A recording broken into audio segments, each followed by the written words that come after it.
seriously, no one did that better than Don Imus. And of course, Howard wasn't Don Imus. Well, no, certainly not. Thank God.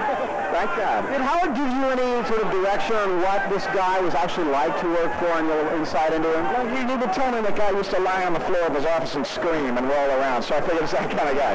Yeah, it's just psychotic. You know, people who actually meet Howard and work with him after having sort of an image of him from the radio often find that he's not quite the same guy. What were your impressions? He's a saint. He's a saint. He's a beautiful man. He really is a great guy. Decent human. All right, a thumbs up from Paul Giamatti. He's in private parts. You can see him, Howard, and all the rest of the gang. Right now, we're going to check in with Chris Connolly back in home base. Thank you, John. I'm up here with two guys. Without him, Howard would be, well, a little less funny. Oh, I like you. Dan Martin, you like that? Dell'Abate. I think so. Jackie, you were just saying pinch me. You can't... Oh, we are in the movies. Look at this. Fantastic. At me all they run. I love it. Gary, who's a better actor? You or Jackie? Yes. Well, I don't know. I had more lines, but Jackie had to act by, making impressions. Yeah, I had to act like me, but not too much. Right, exactly. He had to tone Jackie down. Yeah, she said, don't be too much like you. Now, you guys as nervous as Howard about this big event, or has this been something you've been anticipating for weeks now? We were so nervous the whole time about things getting crazy and coming together. Now it's all come together. Please enjoy this, right? I mean, this whole project has consumed all of our lives for almost a year now.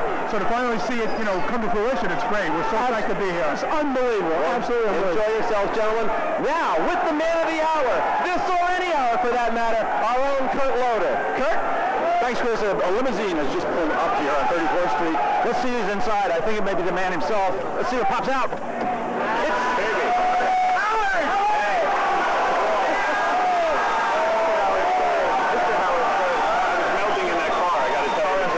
The whole street is blocked off. Fans, if I'll offend these are musicians. I saw a couple of lesbians on the car. Did you ever expect a night like this in your life? I'll tell you something. The way everyone's carrying on, you would have thought I invented the cure for polio, or I just invented cloning or something like that, But this is truly exciting night for me.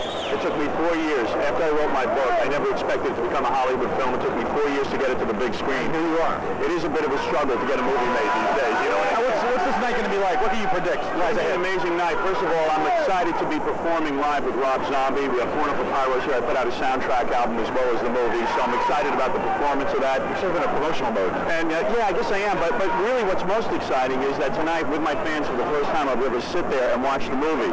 And I'm so proud of the movie. If I wasn't proud of the movie, we wouldn't be having this night. I'd be hiding, This is where Dan Aykroyd, I don't think, throws a night like this. You know what I mean? He goes somewhere and he hides. I think the movie is so good. The reviews so far have been incredible. I've read about 4 or 5 advanced reviews that have come out, including Peter Travers from the Rolling Stone, and it's been remarkable. It's more than I ever expected. The movie is great. It's great, dude. Congratulations. Okay. We're going to be back in a minute to either run for your life or stay tuned because there's a lot more.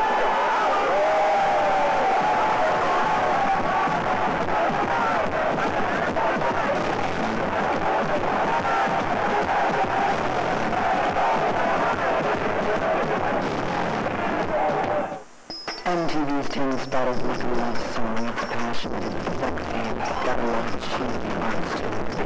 First lay down a real world groove. Add some Rodman World Tour. Let's get naughty with a little buzz cat. Now bring it all home with some love. Stay in tune, stay serving me a seat. And one snack, a local turned express. At home is the most amazing thing.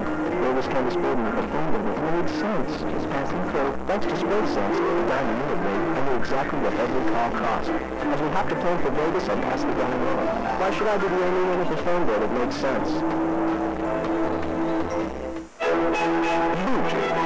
Fleshy rounded nose. A little something. Can I get some? Call. Excuse me? An invitation. Let's get ready to rumble. To lure or entice. Hello, man. Booty call. Did chicks do that to range-wire food? A late-night amorous encounter. You look like predators. A chance to knock the boot. These beautiful eyes, those cheekbones. Booty call. And I love him his mustache. Rated R. Now playing in theaters everywhere. Foot action. I've got so much foot action. I thought I'd be perfect for a sheep commercial.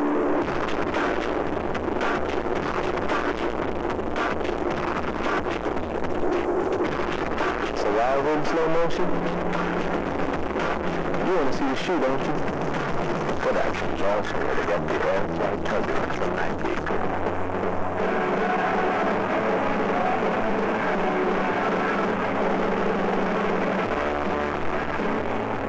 Welcome back to Stern-Pneumonium here from West 31st Street in New York City in between 7th and 8th Avenues. We're outside Madison Square Garden, ready for Howard Stern's triumphant appearance at his own world premiere of Private Parts. And as Howard and his coterie make it up the street, we have a chance to look back on how we got here, on the hard work, questionable taste, controversy, drunken midgets, strippers, and I say strippers, and genuinely funny moments that vaulted this geek from Long Island to become the king of all media. 20 million Americans begin their day by listening to our first guest. Let's get right to it. My first was very shy, withdrawn kind of man. He told me that even though he's 6'6", he has a disproportionately small member. This is Howard Stern. Hey, who wouldn't love lesbian Dell'Abate? Please welcome America's first night now. Let's see, I started in a small station in Westchester. I was fired there. I was fired in Hartford. I was fired in Washington. I was fired in New York. I've been fired everywhere. I think the FCC's notion of finding stations that carry your show, as you might say, sucks. We've been fined over $1 million by the government. Infinity Broadcasting has spent over $1 million in legal fees. I'll just have to say it again. I don't think anything we do is obscenely indecent. I get this show, as does obviously a lot of people. So do you. I know people that do take offense to it, and you know, that's what I think keeps you on the air, man. I try different things to find out where the line is drawn. Tomorrow I'm going to go on and do the same show I've always done. This is no disc jockey shtick. I swear to you, I am a serious candidate for the governor of New York. First, I would kill these guys in the electric chair, and then I would take them, put them in potholes, and fill up the potholes. That way we'd solve two problems. We are going to Los Angeles. The Howard Stern Show will be via satellite in Los Angeles. The program is now first among listeners aged 25 to 54. I'm Frontman.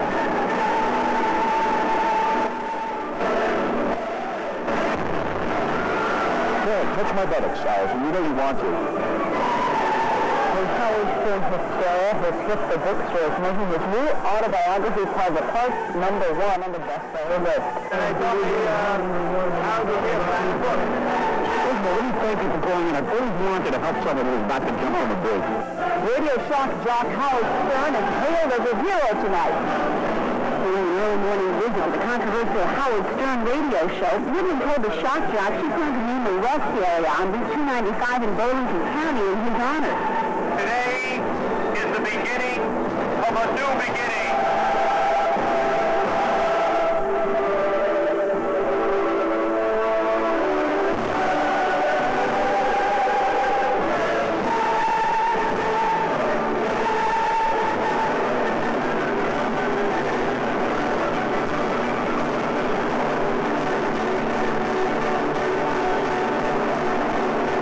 I'll tell you the truth. I said what I said, and nobody else has to apologize for me. Appropriately confident words from a man who, as you're about to see, is riding in his own personal Pope-mobile. Let's go to Kurt Loder with Howard Stern right now. Extras, here we are in the Pope-mobile with Howard Stern. Howard, how does it feel? Mania reigns. What's going on? I'm having a hamster, Kurt, and that's what I feel like right now. A hamster trapped in a cage. This might be the dumbest thing I ever did. What is this thing? What is the secret? You bang on something? Is that You bang on, you know how the Pope feels. You get this claustrophobic feeling, so you start banging on the glass. Seems like a very rock and roll thing, but yeah, there you go. I see my sister, my parents. What a big night this is. Here's the kid who played me when I was 16 years old. Yeah. Have you signed for the sequel yet, or are you going to hold off? No sequel yet. We want to see if people like this film, but, you know, it seems to be going good. Maybe there'll be a sequel if everybody goes to see this thing. I don't think people are expecting to see this kind of soft, loving side of you.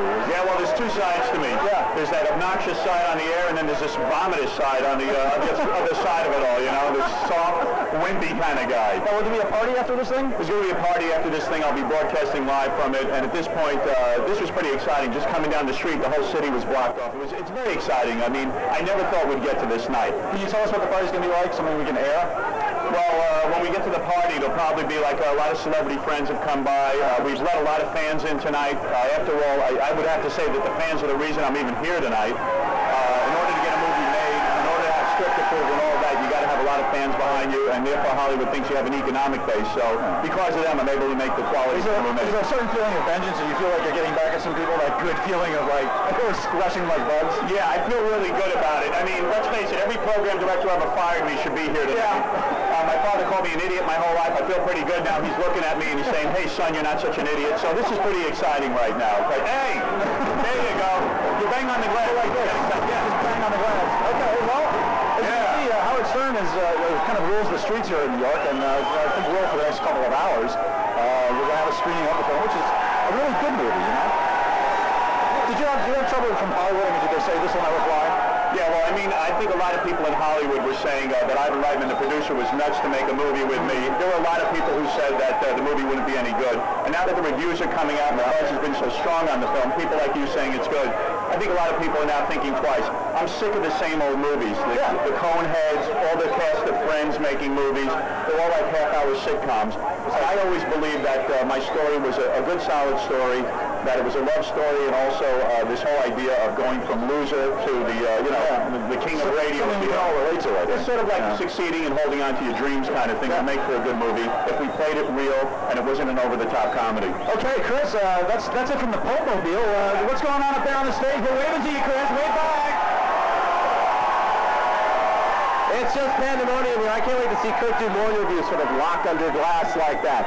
Howard is preparing to make his way out of his little Louis XIV extravaganza here towards the main area here. We'll be talking to him, and we'll get to see him address the fans who have come from miles around, some as far as New Jersey, to make it here and pay tribute to the man who truly is, as of private parts, the king of all media. You can see Howard making his way past the cops here, doing it and shaking hands. That's, I believe that's actually Armani Howard is wearing. You know that Howard often wears Armani on the air. It seems to work for him. He's still shaking hands, as you see. Didn't know the scarf thing was back in a big way, but apparently it is. And we'll see if we can get him up here for a few minutes to talk, and then he's going to address his fans here as he greets Jackie and Robin Quivers down there.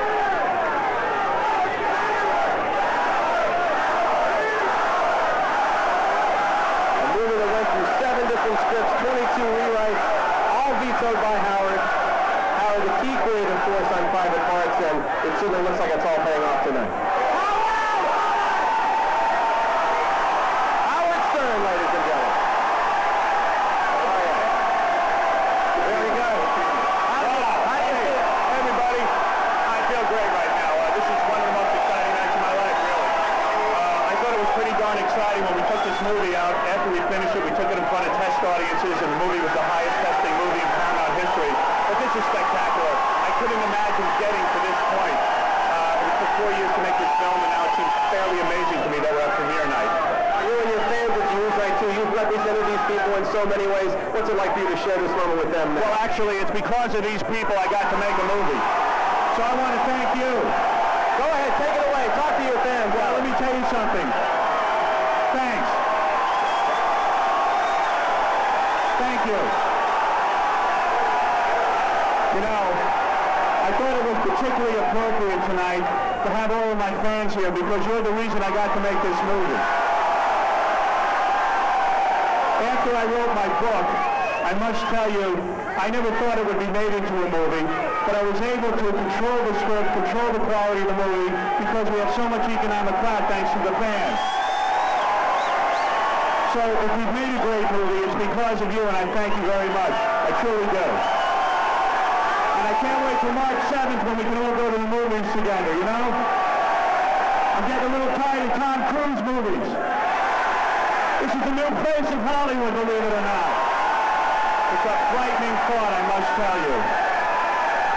But it's good, you know? All we've been seeing is Conehead movies, Dan Aykroyd movies, where people don't apparently read the script and that kind of stuff. So I think it's rather exciting that they've allowed a new face into Hollywood, even though I had to come in kicking and screaming. So thanks, everybody. Thank you for tonight. This is a great night. Thank you.